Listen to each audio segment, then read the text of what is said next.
In this tutorial, we will learn how to use slicers in Excel to show the exact data you want to see. Slicer is an alternative or an advanced level of filter. We generally use filters by selecting the row that has the column headings, then go to Data tab and select Filter. That makes you filter out specific data. For example, let's say I don't want to see any GP and Gyne departments in this list. I just uncheck GP and Gyne and click OK. Or the GP and Gyne results are now hidden because of that filter. This is one way to filter the data we want to see. Today, we will learn slicers, an alternative to filters. If you want to use slicer, first clean up your Excel for any extra row or empty column.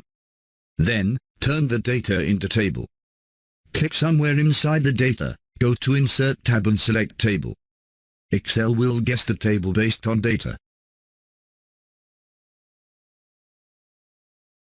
Now the data turned into table. If you don't like the formatting, go to Table Design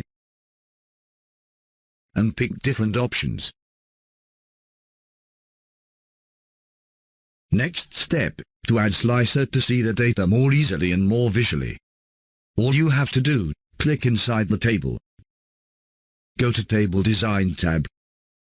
In the Tools group, click on Insert Slicer. Excel gives you option to select which slicer you want to see.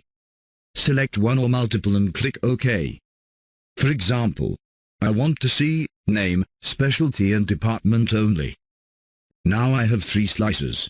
That's it. Now you just click and filter the data.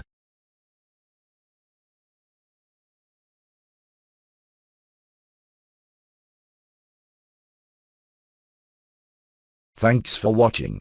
Be safe. And do not forget to subscribe this channel.